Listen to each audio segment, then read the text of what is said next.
High friend, welcome back to my channel. सकाळचे 6:30 वाजलेले आहेत सध्या तरी। ॲटमॉस्फिअर किती छान आहे। बाहेर ब्रश करायला आले होते।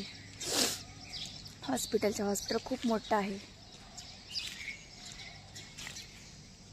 नर्गिस दत्त हॉस्पिटल आहे।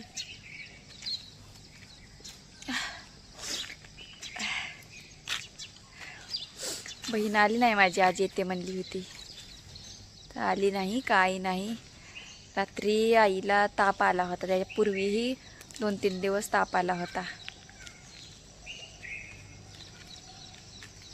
सावित्रीबाई फुले चॅरिटेबल आहे। या झाडाखाली आम्ही जेवण करतो बसून। खोकला लागलाय मला सुद्धा।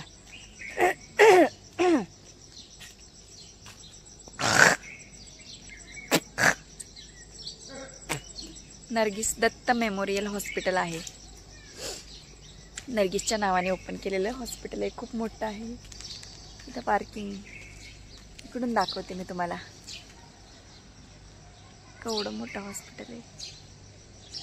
पांढरं पण आता दिसायला लागले। त्यांच्या स्मरणार्थ हॉस्पिटल बनवलंय। याला ब्राईटनेस वाढवते थोडंसं। तिनेच घातली नाही, कंगवास नाही आणला। मला जाते मी आता। रिम्या रात्रीपर्यंत झोप आली नाही मला।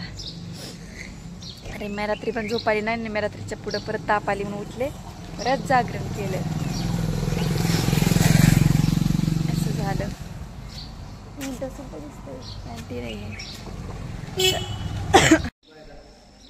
एवढं मोठं हॉस्पिटल। नर्गिस दत्त आणि सुनील दत्त आहे तिथं। लाईक करा, शेअर करा, सबस्क्राईब जरूर करा। झूम करून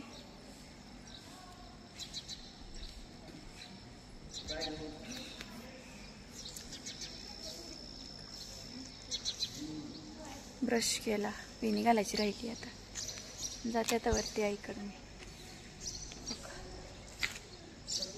थोडं हॉस्पिटल मोठं आहे।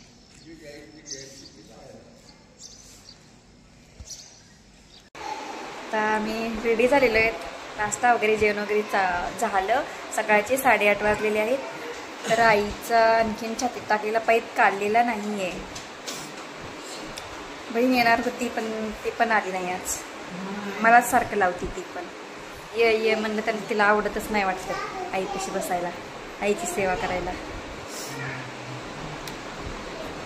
माझी आई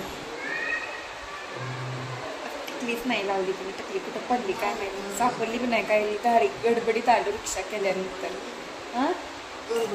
गडबडीत आलो। हो, जेवण केलं नाही, जेवण नाही, नाश्ता केला तिला। मी नाश्ता दिला, चहा पाणी झालं। ती रूम आहे अशी 4 कोटची रूम आहे।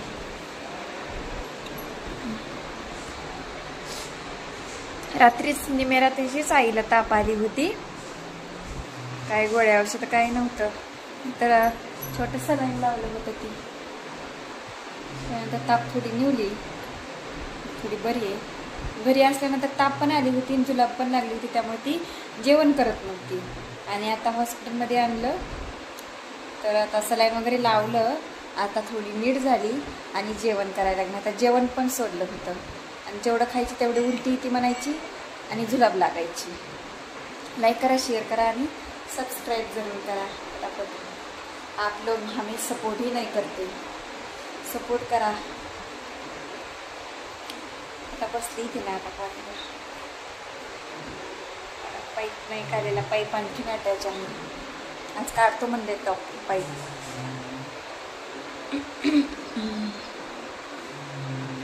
आता कधी आज सोडतेत का उद्या सोडतेत काय माहिती। आज सोडलं तर चांगलंच आहे, पण ताप येत आहे ना, पण मला नाही वाटत आज सोडतील म्हणून। उद्या सोडतील बहुतेक। आणि मी रात्रीची ताप आली होती,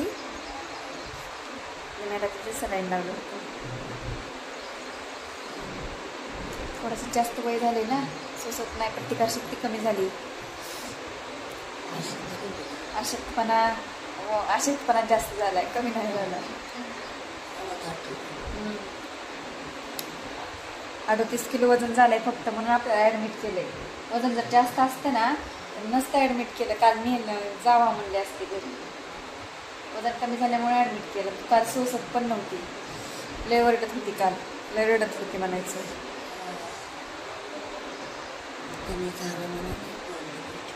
हां, वजन कमी झाल्यामुळं नाही खाऊन खात पीत जा की. मग खाल्लं पिलं की बघा असं सलाईन लावावं लागते. नाही खाल्लं की मग खायचं प्यायचं जरा, अंडी मटण खायचं. माझी तब्येत किती कमी झाली, 40 किलो वजन भरत असेल माझं.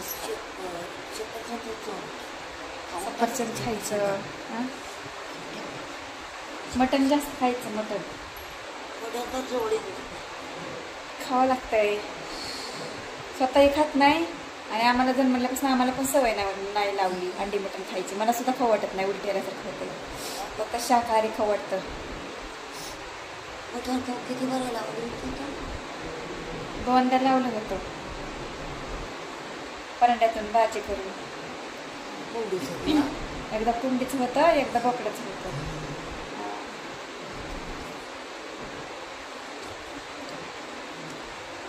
पिऊ माझी एकटीच घरी असेल तिच्या पप्पापाशी. 4 दिवस येऊ नको म्हणते मला, तर तिला हॉटेलमध्ये खायला भेटतंय म्हणून. हां, आता 4 दिवस येऊ नको बघ म्हणली मम्मी इकडं. मला फिरून देत नाही, खाऊन पिऊन देत नाही म्हणते.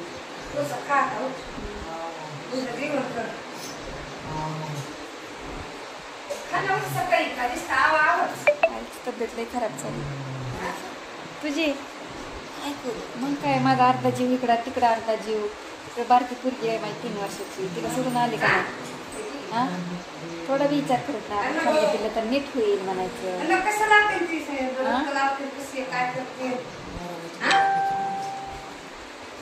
तिला बी मध्ये ॲडमिट केलं होतं तेव्हा तिला बी 22,000 रुपये गेलं होतं त्यावेळेस.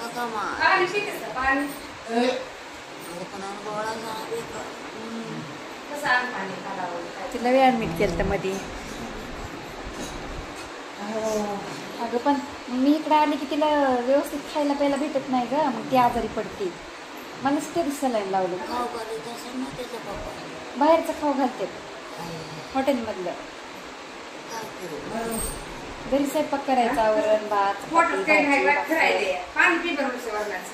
मस्त खाऊ घालायचं. खाऊ घालत नाहीत.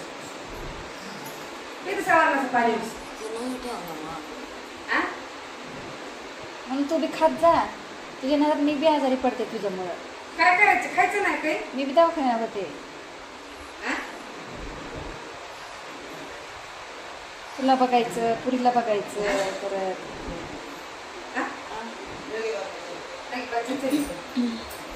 असं करते माझी आई बघा.